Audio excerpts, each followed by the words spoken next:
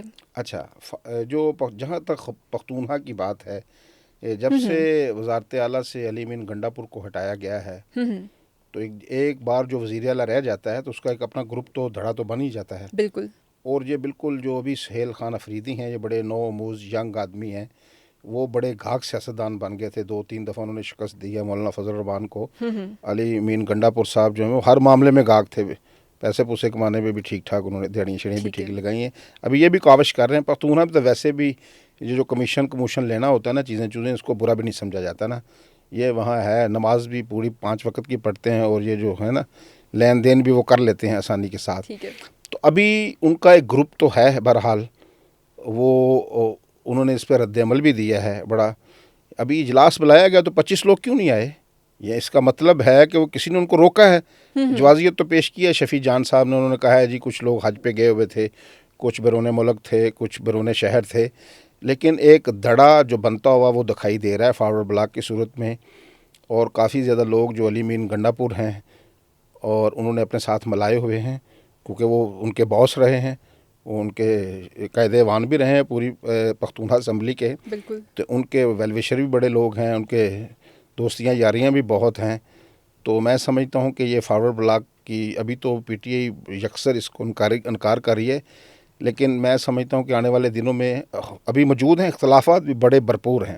پچھلے دنوں ہم نے دیکھا کہ جنید اکبر صاحب پر جس طرح انہوں نے سنگین قسم کے الزامات لگائے، اقبال قادری صاحب نے اور باقی لوگوں نے، قومی اسمبلی میں بڑا ہنگامہ ہوا اس بات کے اوپر۔ تو گروپس تو ہیں، یعنی کہ جب سے بانی پی ٹی آئی جیل میں ہے، جو پارٹی تو تتر بتر ہوتی تو نظر آ ہی رہی نا۔ بالکل۔ یعنی کہ آپ نے دیکھا کہ علی امین گنڈا پور کے دور میں ایک احتجاج ہوا تھا نا 26 نومبر 2024 کو، جہاں ڈی چوک میں جب یہ لوگ آئے تھے، پھر جوتیاں اور گاڑیاں چھوڑ کے بھاگ گئے تھے نا، آپ کو یاد ہے نا؟ تو وہ اس کے بعد تو نہیں آ سکے۔ اس کا مطلب ہے کہ پارٹی میں اختلافات شدید ہیں۔ ابھی کل ہی گفتگو سن رہا تھا سلمان اکرم راجہ صاحب کی میں، وہ جو علیمہ باجی ہیں ان پر بڑے سخت الزامات لگا رہے تھے، کہہ رہے تھے کہ عمران خان نے مجھے کہا تھا کہ کبھی بھی سیاسی معاملے میں علی خان کی سوجھ بوجھ بہت کم ہے، ان کے آپ نے پیچھے نہیں چلنا۔ تو یہ اختلافات ان کے جیل جانے کے بعد تو ہر جگہ نظر آتے ہیں۔ پنجاب میں تو ایسے فی الوقت لگتا ہے، میں مستقبل کی بات نہیں کر رہا، تو ابھی تو ان کا احتجاج میں بھی کوئی لوگ نہیں آئے تھے پچھلے دنوں، جو احتجاج ہوئے پنجاب میں، تو بالکل ایسے لگتا ہے پارٹی وقتی طور پر جیسے ختم ہو گئی ہے۔ کراچی میں بھی ایک وقت تھا جب چرنگی اور باقی جو شاہراہیں تھیں بڑی مرکزی بند ہو جایا کرتی تھیں، لاہور میں لبرٹی چوک بند ہو جایا کرتا تھا۔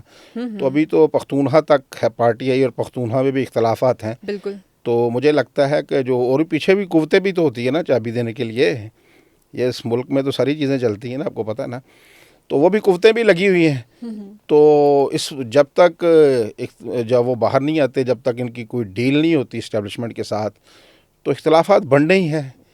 انہوں نے بنایا بھی انہوں نے ہی تھا، یہ تو بات تو ہر بچہ جانتا ہے۔ جنہوں نے بنایا تھا وہ انہوں نے حصے بکھرے کرنے شروع کر دیا۔ اب انتظار کریں، کسی خدائی مدد کا انتظار کر سکتے ہیں، یا وقت دعا ہے پھر دعا ہی ہو سکتی ہے۔ تو چلتے اپنے اگلے سوال کی طرف، جہاں گلگت بلتستان کے انتخابات پر سیاسی گہما گہمی اپنے عروج پر ہے اور تمام بڑی جماعتیں انتخابی میدان میں متحرک دکھائی دے رہی ہیں، تو آپ کے اس بارے میں کیا رائے ہے، کیا کہنا آپ کا؟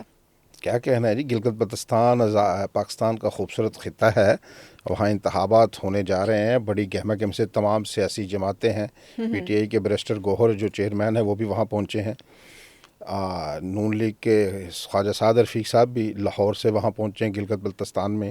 امیر مقام جو وزیر امور کشمیر ہیں وہ بھی کمپین کر رہے ہیں۔ بلاول بھٹو زرداری صاحب گزشتہ روز پہنچے تھے، انہوں نے بڑا دھماکہ خیز خطاب بھی وہاں کیا۔ انہوں نے کہا جی 45 فارم کا آپ نے خیال رکھنا ہے، 47 کا میں خود بندوبست کر لوں گا۔ ٹھیک ہے۔ اور ایک نئی بات انہوں نے کی، مجھے نہیں سمجھ آئی، کہ وہ کہتے ہیں جی وزارت امور کشمیری ختم کر دیں۔ تو اگر بہتر ہوتا تو جو ان کے نانا نے ایکٹ بنایا 74، تو اس میں وزارت امور کشمیر انہوں نے رکھی تھی، تو یعنی کہ بالواسطہ وہ اپنے نانا پر ہی تنقید کر رہے تھے جو بلاول بھٹو ہیں وہ۔ تو وقتی ہے اگر ان کو آج وہاں امیر مقام جو ہیں وہاں اگر کمپین چلا رہے ہیں نون لیگ کی وزیر امور کشمیر کی حیثیت سے، تو ان کو اگر یہ وقتی تکلیف ہوئی ہے ٹھیک ہے. تو یہ میں یہی کہتا ہوں سیاستدانوں سے وہ وقتی فیصلے نہ کریں. سیاست دان کا دوسرا نام کیا ہے؟ ویژنری. یعنی کہ ویژنری جو پرسن ہے وہ سیاست دان ہے جو دیوار کے پار دیکھ سکے. ایک تو ہم آج دیکھ رہے ہیں, ٹھیک ہے, یعنی کہ 10 سال بعد کیا ہوگا اس کی منصوبہ منصوبہ بندی کرنی ہے. آپ نے چیزوں کو اپنے ویژن سے دیکھنا ہے. دیکھیں نا, ہم تو ایک حد نگاہ ہے نا ہماری, حد نگاہ کیا ہے, دیوار تک دیکھ سکتے ہیں.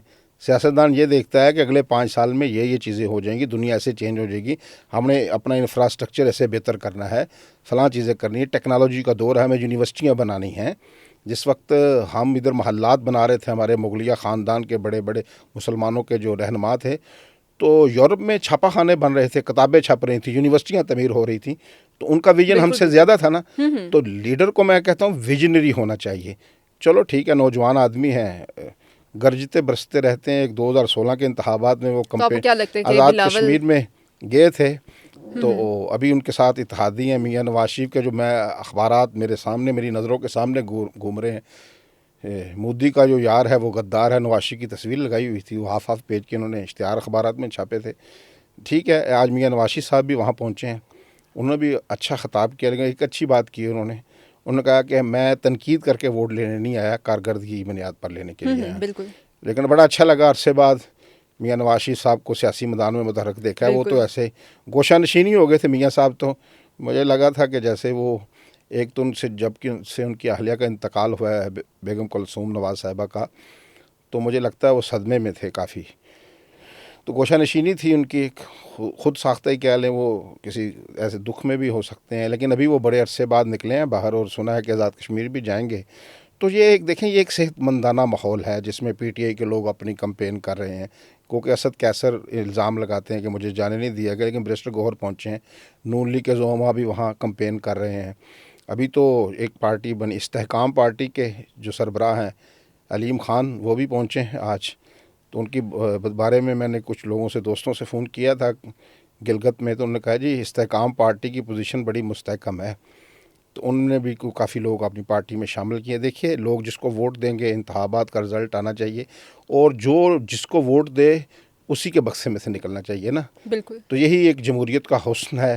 ہم سمجھتے ہیں گلگت بلتستان بھی بڑا حساس خطہ ہے کشمیر کی طرح, تو اس میں لوگوں کا جو حق رائے دہی ہے اس کو قبول کرنا چاہیے. کمپین تو ماشاءاللہ بڑی, یہی ڈیموکریسی کا یہی حسن ہے, یہی خوبصورتی ہے کہ آپ سارے لوگ اپنی جماعتوں کے لیے اپنے منشور کے نام پر ووٹ مانگیں, اور جس کو وہ لوگ ووٹ دیں تو وہ اپنی حکومت بنائے. اگر ایک جماعت کو اکثریت نہیں ملتی تو 2 جماعتیں مل جائیں, 2 کو نہیں ملتی 3 مل جائیں. لیکن اصل مسئلہ ہے جب لوگ ووٹ دیتے ہیں نا. میں پی ٹی آئی کے دوستوں سے بھی یہ شکوہ رہتا ہے, ہمارا خیبر پختونخوا کے لوگ, یہاں بھی قومی اسمبلی میں بھی 100 کے قریب ان کے ارکان اسمبلی ہیں. تو ٹھیک ہے, اپنے لیڈر کی بھی بات کرنی چاہیے, اپنی پارٹی کی بھی بات کرنی چاہیے, لیکن ہوتا یہ ہے کہ 25 کروڑ عوام آپ کی طرف دیکھتے ہیں کہ یہ پارٹی حکومت میں کبھی عوامی ایشوز پر بھی گفتگو کی انہوں نے. ایک غریب آدمی جب کسی کو ووٹ لائن میں لگ کر ووٹ ڈالنے جاتا ہے, یقین کریں, ہم میں بھی 7-8-85 کے انتخابات ہم نے دیکھے تھے, اس کے بعد دیکھ رہے ہیں 85 کے بعد سے 73 کے ساتھ دیکھ رہے ہیں. میں نے کبھی کسی امیر آدمی کو لائن میں لگ کر ووٹ ڈالتے نہیں دیکھا. کسی زیادہ پڑھے لکھے کو بھی لائن میں لگتے ہوئے 1 کلومیٹر کی لائن میں ووٹ ڈالتے نہیں دیکھا. دیہات میں ہوتا ہے, لوگ لائنوں میں لگے ہیں. شہروں میں تو لوگ اس دن چھٹی منا رہے ہوتے ہیں, بہت کم. غریب آدمی اس لیے ووٹ ڈالتا ہے کہ یار یہ بندہ اگر آئے گا نا تو میرا مسئلہ حل کرے گا. تو خدا را جب بھی جو بھی لوگ ووٹ لے کر اسمبلی میں آتے ہیں, وہ لوگوں کے لیے جنہوں نے ان کو حق نمائندگی دی ہے ان کی بھی بات کیا کریں. مہنگائی پر بھی بولا, سارا دن جو ہے نا ہر اجلاس میں اپنا اور اپنے لیڈروں کا رونا چھوڑ دیں. آپ ان لوگوں کا رونا بھی روئیں کہ یار ان کو صاف پانی نہیں مل رہا. اسلام آباد جیسے شہر میں یہاں 17,000 بچے اسکولوں سے باہر ہیں, اور جو پورے پاکستان میں کروڑوں بچے ہیں جو اسکولوں سے باہر ہیں. جو اسکول ہیں یہاں, کالجز ہیں, یونیورسٹی ہیں, تعلیم, وہاں نشہ بک رہا ہے. کبھی یہ بات بھی کریں. جو عوامی ایشوز ہیں, دوائی ملتی نہیں ہاسپٹل میں, تھانے میں بندہ چلا جائے تو پولیس والے اس کی چمڑی ادھیڑ دیتے ہیں, چمڑی بھی ادھیڑتے ہیں اور ساتھ پیسے بھی لیتے ہیں. اس نظام کو ٹھیک کرنے کے لیے لوگوں نے آپ کو ووٹ دیا. کتنی اصلاحات کے وعدے کیے تھے عمران خان نے, جی میں یہ کر دوں. پختونخوا میں آج تک پولیس کا نظام ٹھیک نہیں کر سکے. چلو اللہ نے توفیق دے, ہماری دعا ہے کہ یہ چیزیں, ووٹ ڈالنا چاہیے. میں سمجھتا ہوں ہر آدمی کو اپنا جو رائے ہے یہ امانت ہے دینی چاہیے. بالکل. لیکن جن کو ووٹ ڈالا جائے وہ بھی اس بات کا احساس کریں کہ لوگوں نے ہمیں بڑی امید کے ساتھ ووٹ ڈالا تھا. یہ شخص اگر اسمبلی میں آئے گا, یہ وزیر اعظم بنے گا, وزیر بنے گا تو میرا مسئلہ حل کرے گا. تو آپ خدا را ان لوگوں کا جنہوں نے آپ کو ووٹ دیے ہیں ان کے حقوق کا بھی آپ ان کے لیے آواز بلند کریں. آواز بلند کیوں کرنی ہے؟ جب حکومت میں آئے گا تو ان کا مسئلہ حل کریں. تو یہ اچھا ایک پروسیس ہے. ابھی آزاد کشمیر کا بھی الیکشن شیڈول یہ جیسے ہی یہ قضیہ جو 12 مہاجرین کی نشستوں کا حل ہو جاتا ہے تو ان کا بھی جولائی میں انتخابات ہونے جا رہے. تو یہ اچھا ہے, صحت مندانہ سرگرمی ہے. یہ مجھے بڑا اچھا لگا ہے کہ chairman Pakistan peoples party Bilawal Bhutto بھی گئے, پھر میاں نواز شریف بھی گئے, بیرسٹر گوہر بھی گئے, تمام لوگوں نے, اور دوسری پارٹیاں بھی وہاں ہیں, جو پاکستان تحریک اسلامی ہے ایک وہاں, اور MWM ہے, ان کے لوگ بھی کمپین کر رہے ہیں اپنا. یہ ایک صحت مند سرگرمی اپنا منشور رکھیں. یہ جو آزاد کشمیر کا ایشو ہم جس پہ پہلے بات کر رہے تھے, یہ لوگ کوئی یہ انتخابات میں حصہ نہیں لیتے, اپنی تنظیم کو رجسٹر نہیں کرواتے. جمہوری معاشروں میں رویہ یہ رہا ہے کہ آپ اپنا منشور عوام کے سامنے رکھیے. ہم اگر آپ ہمیں ووٹ دیں گے, آئیے اسمبلیوں میں, اگر لوگ آپ کے ساتھ ہیں تو اسمبلی میں آئیے, جو مرضی قانون سازی کیجیے, جس کی آپ کو اجازت ہے, لوگوں کے مسئلے حل کیجیے. تو یہ ایک اچھی سرگرمی ہے. اس سے اچھا لگا دیکھ کر, میاں صاحب کو بھی, بلاول کو بھی, سب کو وہاں گلگت جا کے کمپین کرتے ہوئے. ٹھیک ہے, ہمیں بھی اتنا ہی اچھا لگا جتنا آپ کو اچھا لگا. اور اس کے اوپر کریں, اس کے اوپر کر دیا کریں ساتھ ہی. اسی کے ساتھ ساتھ ہم اس پروگرام کا اختتام کرتے ہیں. دیکھتے رہیے لفظ میڈیا آفیشیل.